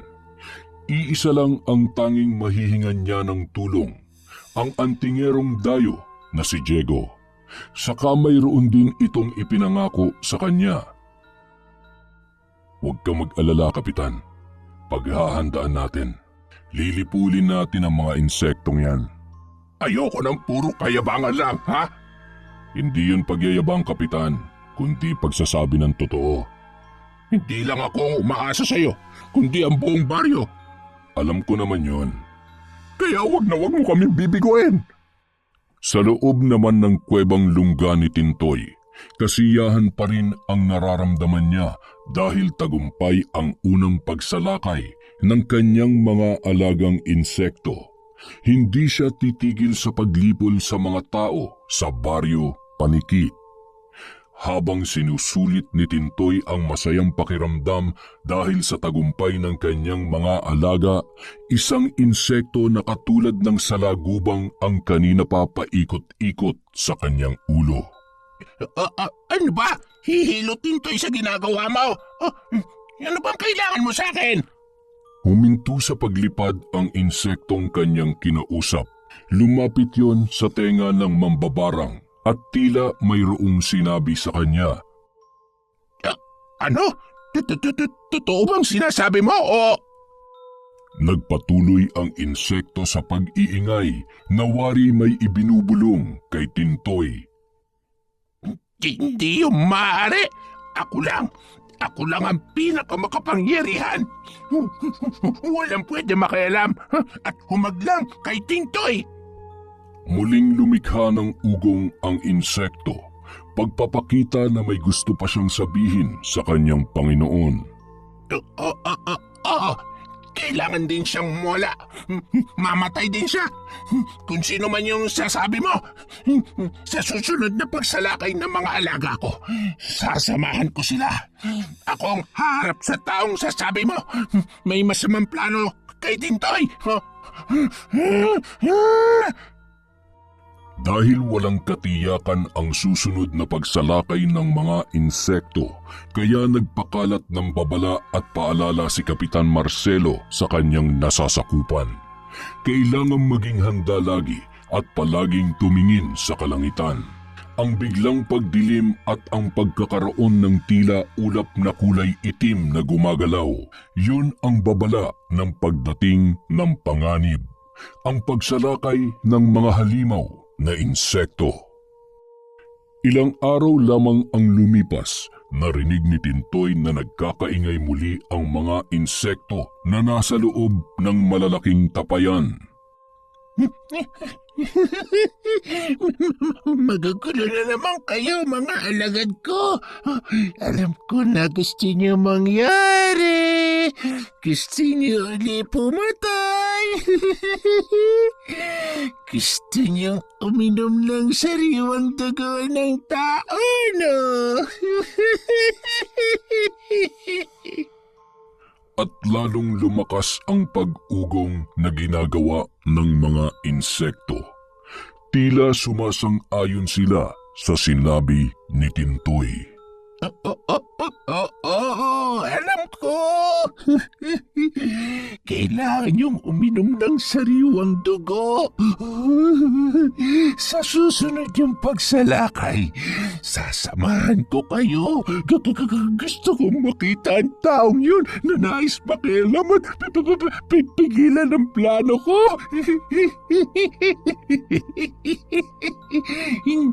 Hindi papayag si Tintoy. Hindi! Sa kabilang dako, gaya ng ipinangako ni Diego kay Kapitan Marcelo, ngayon ay naghahanda na sila. Kailangan ng maraming langis mula sa nyog, Kapitan Marcelo. Ay oo, nasabihan ko ng mga taga rito na magdala ng langis na nyog. Bukod sa suot kong medalyon, ang itim na batong ito makakatulong din sa kanila. Anting-anting ba yan? Oo, isa rin tong uri ng anting-anting, isang agimat. Ibababad ko ang itim na batong ito sa pagsasama-samahing langis na nyog at ang langis na pinagbabara ng batong itim kailangan maipahid sa buong katawan ng mga tao. Yun ang magiging proteksyon nila mula sa mga insekto. Gaano naman kabisa yan? Huwag mo nang itanong, Kapitan. Malalaman mo rin. Ay sige, hindi na ako magtatanong. Umaasa ako na hindi mo kami bibiguin, ha? Kapitan, ang magiging kabiguan nyo ay lalo kong kabiguan. Mawawalan ng silbi ang lahat ng ginagawa ko. Hanggang sa dumating na ang araw ng pagwawala ng mga insekto sa loob ng malaking tapayan. Nagliligalig ng muli ang mga ito. Uhaw na uhaw, nais na nilang kumain at maghasik ng lagim. Inip na ba kayo mga alaga ko? Gusto niyo na lumabas sa loob ng tapayan? Huwag kayo mag-alala dahil dumating na ang oras. Lalabas na uli kayo. Ubusin niyo sila. Silang lahat na masasamang tao. Pinatay nila si Lola Isidro ko. Kaya ubusin niyo silang lahat. Ngayon ay sasama ako sa inyo dahil meron din akong dapat harapin. Muli ay inalis ni Tintoy ang takip sa malalaking tapayan. Lumabas ang mga insekto. Maingay ang mga ito. Nakakakilabot ang nililikha nilang ugong. Subalit sa pagkakataong yon ay hindi sila agad lumipad papalabas ng lagusan. Nagsama-sama ang mga ito paikot-ikot sa gawing paanan ni Tintoy hanggang sa marahan nilang iniangat ang kanilang Panginoon. Inilutang ito sa ere papalabas ng kuweba. Gaya ng ibig mangyari ni Tintoy, sasama siya sa mga insekto. Tutungo sila sa baryo Paniki. Dahil napaghandaan ni na Kapitan Marcelo ang muling pagsalakay ng mga insekto, halos naubos ang lamang langis ng mga timba na pinagbabaran ng agimat na dala ni Diego. Gaya ng kanyang sinabi, ang pagpahid sa buong bahagi ng katawan ang tanging paraan upang hindi salakayin ng mga insekto. Dahil iiwasan ng mga ito ang amoy ng langis ng nyog na pinagbabaran ng agimat. Kaya naman kampante ang kapitan na hindi na mauulit pa ang malagim na nangyari. Ayaw niyang mabawasan pa ang makukuha niyang boto sa susunod na eleksyon. Siyempre, mababawasan din ang mga taong boboto sa kanya dahil mayroong mga mamamatay. Ilang saglit lamang, gumalaw ang medalyong suot-suot ni Diego, kaya agad niyang ipinaalam sa kapitan ang dahilan noon. Sasalakay na ang mga insekto? Oo, kapitan, at hindi lang mga insekto. Ano? May halimaw na? Dragon? Ano pa? Hindi, tumigil ka dyan. Ang apo ng mambabarang. Yun ang kasama nila. magpapakita na ang impaktong yun? Oo, yun ang ipinaparamdam ng aking medalyon. Kasalukuyang nag-uusap sina Kapitan at Diego nang magkaingay ang mga tao sa labas ng barangay. Ano kaya nangyayari? Parang nagkakagulo yata ang mga tao sa labas. Parating na sila. Ang itim na tila ulap. Ayun. At dito na uli sila. Ang kailangan lang natin ay maging handa. Ang mga tao, kailangan na nilang pumasok sa kanilang mga bahay. Mas ligtas sila roon kahit pa nagpahid na sila ng langis. Alam na nilang kailangan nilang gawin. Nasabi na natin sa kanila. Tila mo, dala ng mga insekto, isang nilalang. Si Tintoy, ang apo ng matandang mambabarang. Tama nga ang lahat ng kutob ko. Mas lalong nakakakilabot ang kanyang itsura ngayon. Ako nang bahala. Ako ang haharap sa kanya. Marahang ibinaba ng mga insekto si Tintoy. Pagkababa ng mga ito sa itinuturing nilang Panginoon ay agad na nabuwag ang mga insekto. Kumalat at nagkanya-kanya ng lipad upang humanap ng sasalakayin. Naamoy nila ang sariwang dugo ng tao at yon ang kanilang pakay. Sige, mga alagad ko. Kumalat kayo. Wala kayong ititira, ha? Ubusin sila. Gaganti tayo. Gaya ng sinabi ni Diego, may bisa ang langis na pinagbabaran ng anting-anting na kanyang dala. Iniiwasan ng mga insekto ang mga tao. Hindi nila kayang lapitan ang mga ito dahil sa pagpahid ng langis, kaya lalo lamang nagkagulo ang lahat. Hindi alam kung saan lilipad. Nakita ni Tintoy ang pangyayaring yun na wari natataranta ang kanyang mga alagad. Ano nangyayari? Bakit di kayo sumasalakay, mga alagad ko? Ano nangyayari sa inyo? Malilipol ng mga alagad mo. Hindi mangyayari yun. Wala makakalipol sa mga mababagsik kong alagad. Uubusin niya kayong mga tao dahil masasama kayo. Hindi ka na magtatagumpay sa kasamaang hinahasik mo, mambabarang. Naniningil lamang ako. At naniningil din lang ako sa kasamaang hatid mo. Marami ka ng pinatay gamit ang mga alagad mong insekto. Hindi pa kami tapos ng mga alagad ko. Hindi matatapos ang pagiganting Tintoy.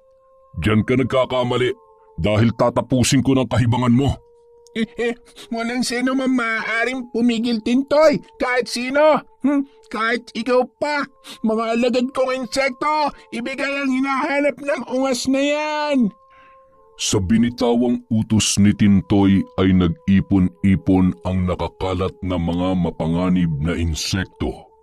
Bumuo ito ng isang imahe, isang nakakakilabot na imahe. Nagmistulang isang dambuhalang nilalang na binuo mula sa mga pumapatay na insekto. Ngayon, mga kampon Tintoy, sugurin ang lalaking yan. Patayin siya! At sumugod nga ang nag-ipon-ipong insekto papunta kay Diego. Subalit bago pa ganap na makalapit ang mga insekto ay nagliwanag ang medalyong suot-suot ng antingero. Nakakasilaw ang liwanag at tumama ito sa mga insektong lumikha ng isang nakakatakot na imahe.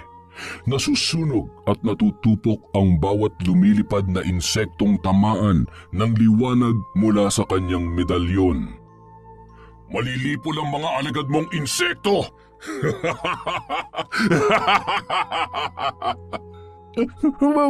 Huwag kayo matakot, mga alagad ko. Sugod! Ayaw nyo talagang tumigil ah.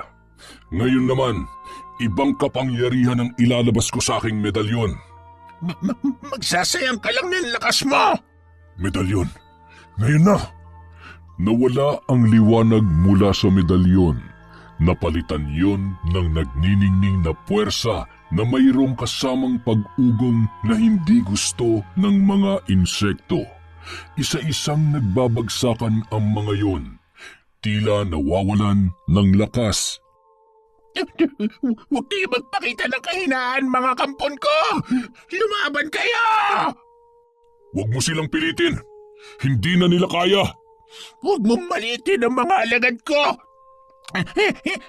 Hindi sila katulad ng iniisip mo! Hunghang ka! Ikaw ang hunghang. Hindi ba pa yung mabigo, Tintoy? Ibinuka ni Tintoy ang kanyang bibig. Pinagmamasdan ni Diego ang gagawin ng kalaban na mambabarang.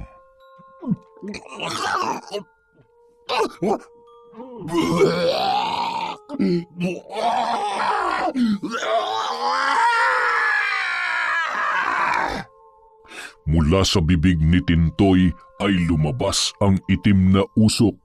Mabaho yun, nakapandidiri at nakasusulasok ang amoy. Agad na kumalat sa hangin ang itim na usok na inilabas ni Tintoy. Ang usok ay sumama sa hangin. Nalanghap yun ng antingero. Ah! Ang baho! Sige, sinutin mo ang hininga ko!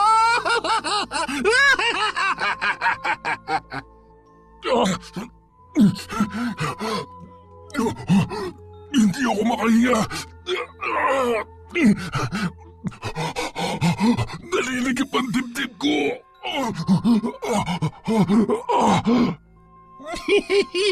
Sabi sa iyo walang sino man na maaaring humadlang at pumigil kay Tintoy. Hindi ako titigil sa paghihiganti ko. Hindi ako makahinga.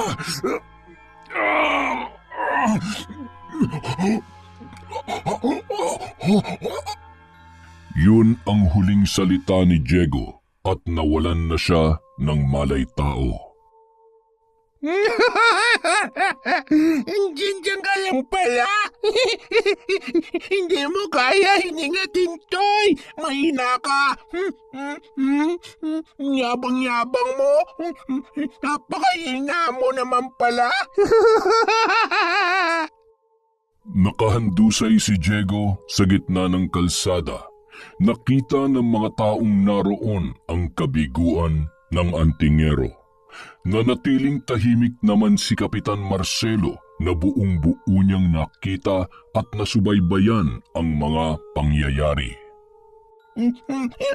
Mga alagad ko, wala palang kwenta ang bug na ito Kunin niyo ang lalaking yan. Inutusan ni Tintoy ang mga insektong alagad niya. Laksa-laksang insekto ang lumapit sa walang malay na si Diego. Iniangat nila ang antingero. Gaya ng utos ni Tintoy, dadalhin nila ito sa kanilang kuta. Kaya inilipad na ng mga insekto si Diego. Nakasunod naman si Tintoy. Doon tayo sa lungga. Dalhin niyo niyan doon. Matitikman niya ang aking paghiganti dahil sa kanyang pakikialam. Habang lumilipad ang mga insekto dala-dala si Diego, bigla siyang nagkaroon ng malay. Ano nangyayari? Bakit ako lumilipad? Nakalutang ako.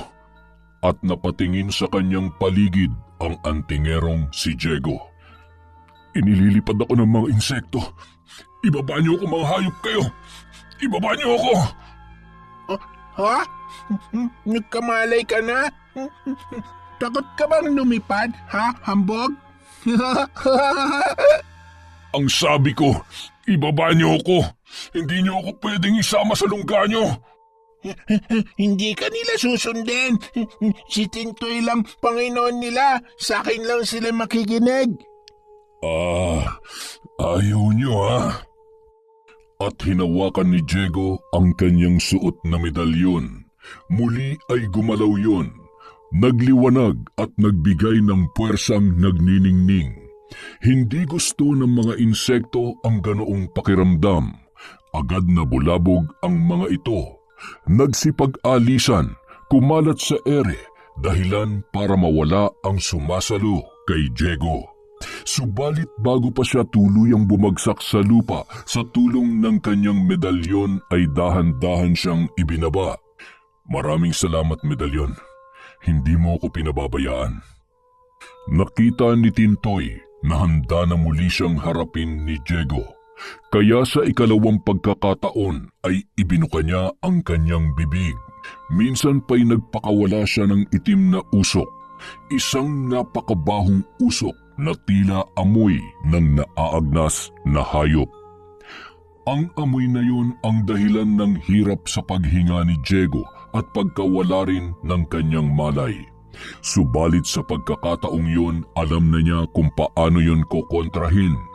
Agad na hinawakan ang kanyang medalyon at padakay inilapit sa kanyang ilong. Umusal ng isang dasal bilang pangontra sa inilabas na itim na usok ng mambabarang. Wala kang magagawa. Hindi ka titigilan ng Tintoy. Alam ni Diego na gagawin ni Tintoy ang lahat para ipagpatuloy ang paghasik ng lagim upang makapaghiganti. Isang bagay lang ang tanging paraan upang mapatigil ang mambabarang. Yun ay tapusin na ang kahibangan nito. Ang mamatay na at tuluyan ng maglaho. Si Tintoy naman patuloy sa pagbuga ng itim na usok hanggang sa makita niya na muling nahihirapan ng huminga si Diego. Hindi mo talaga kaya amoy aking hininga, tingero. Mas matinding amoy. Tiyak, mamamatay ka na. At bumulagta si Diego na wala ng malay. Minsan pa'y nagapi siyang muli ni Tintoy. Alagad ko, buhatin na siya, dalhin sa ating nungga, dalhin sa kuweba. Nagsipagliparan ang mga insekto. Agad na sumunod sa utos ng kanilang Panginoon. Minsan pa'y iniangat nila si Diego. Inilipad papunta sa kuta ng mambabarang. Nang nasa loob na sila ng kuweba ni Tintoy kasama ang mga insekto, pati na si Diego ay ipinatong ang walang malay na katawan ng antingero sa ibabaw ng malapad na bato. Mananatili ka na rito at sa susunod na mga araw, magiging isa ka na sa aking mga alagad. Magkasama na tayo maghasik ng lagim sa mga tao.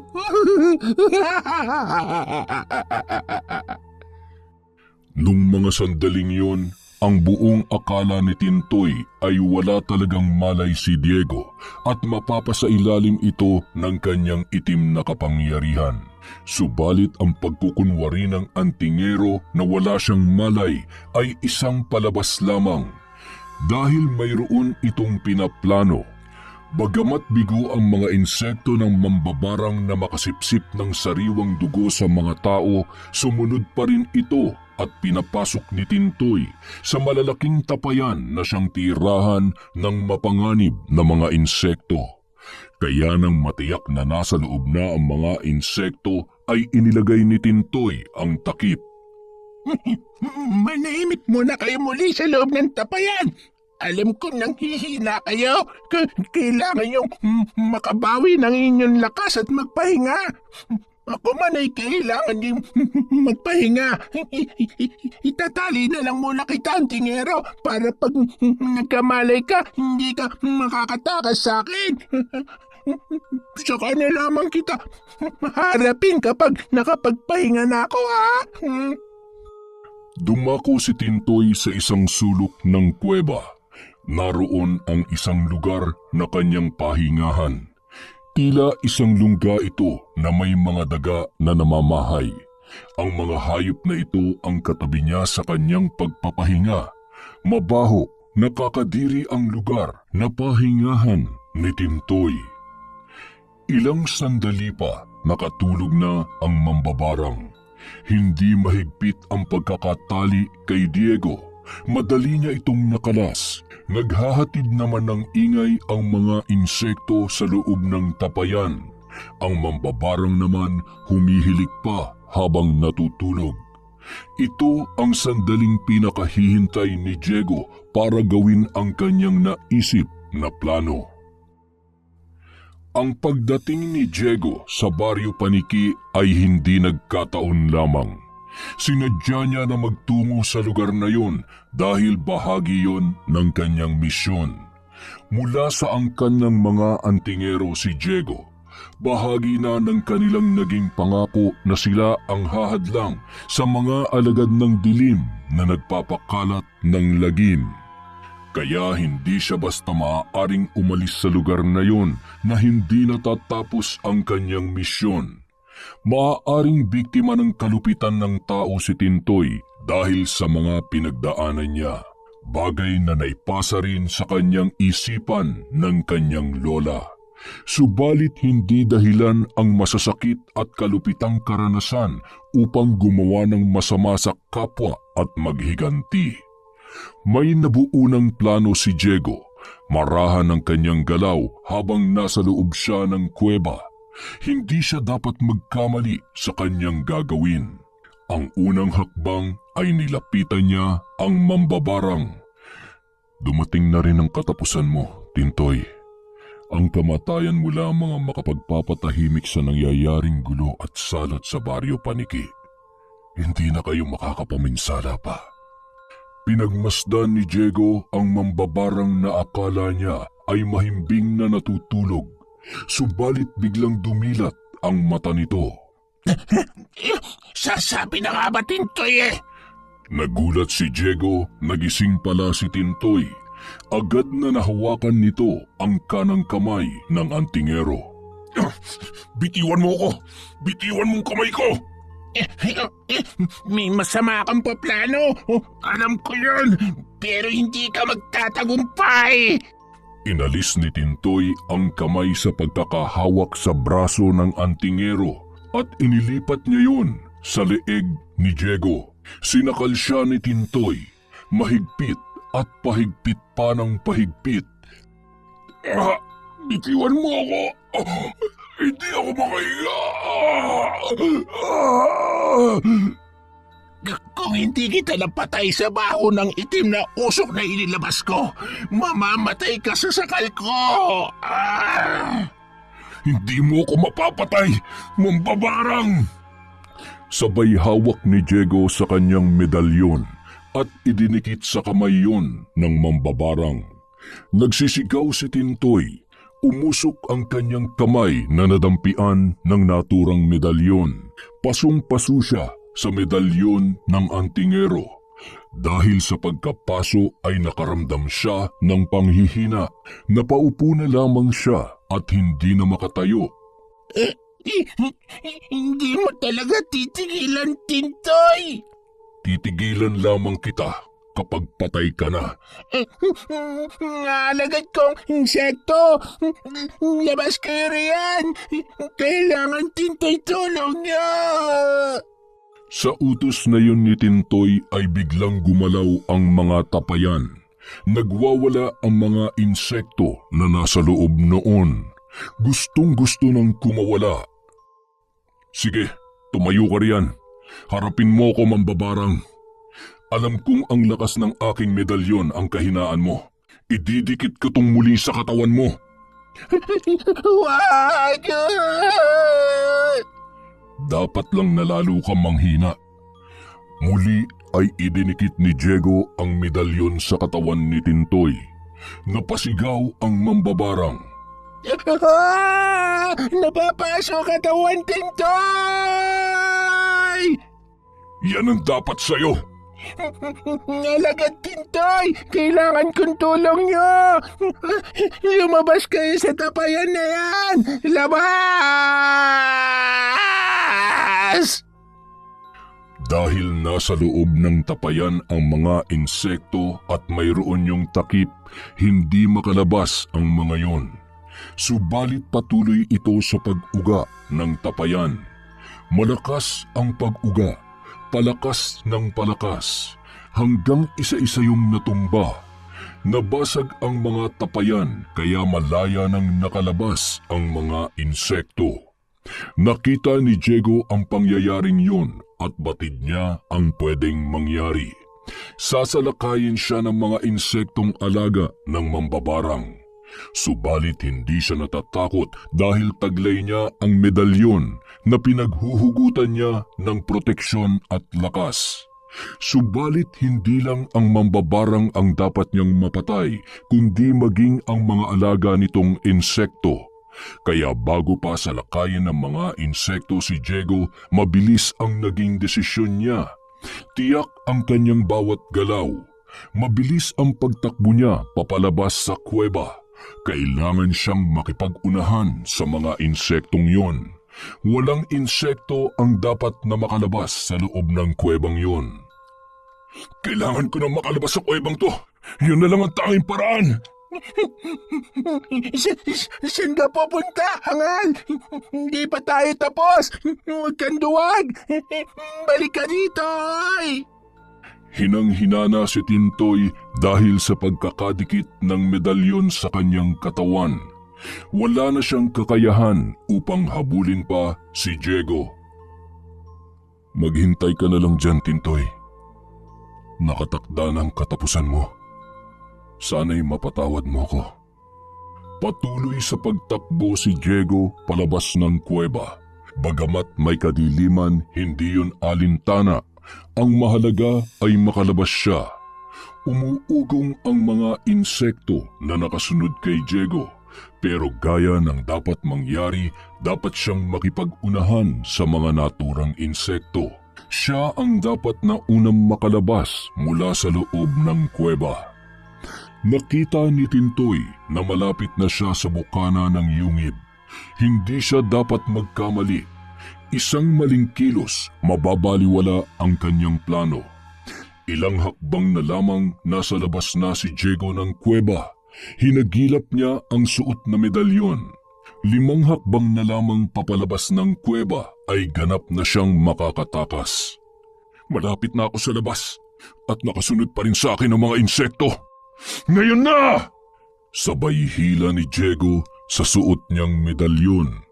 Sa lakas ng pagkakahatak sa kanyang leeg ay naputol ang tali nito. Mahigpit ang pagkakahawak niya sa medalyong yun. Sabay hagis ng ubod lakas sa bukana ng kuweba. Tumama ang medalyong inihagis niya sa malaking bato na nasa bibig ng kuwebang yon. Kumislap ang medalyon. Lumikha ng liwanag at kasunod noon ay ang pagsabog nito. Malakas na pagsabog, umusok ang bunganga ng yungib. Lumikha yun ng apoy at maitim na usok. Pumasok ang apoy patungo sa loob ng kuweba. Tinupok ng apoy ang mga insektong alaga ng mambabarang. Nagtungo ang naglalagablab na apoy sa kaloob-looban ng yungib patungo sa kinaroroonan ni Tintoy. Kinain ng apoy ang katawan ng binata. Pumalaho yun ng malakas dahil iba ang init na likha ng medalyon. Hindi yun pangkaraniwang apoy. Matindi ang init na lulusaw sa kahit anong matigas na bakal. Kaya unti-unting natupok at nalusaw ang katawan ng mambabarang. Kasama niyang natupok sa loob ng kuweba ang mga mapanganib na insekto, maging ang mga gamit sa pambabarang na nanggaling pa sa kanyang lola Isidra.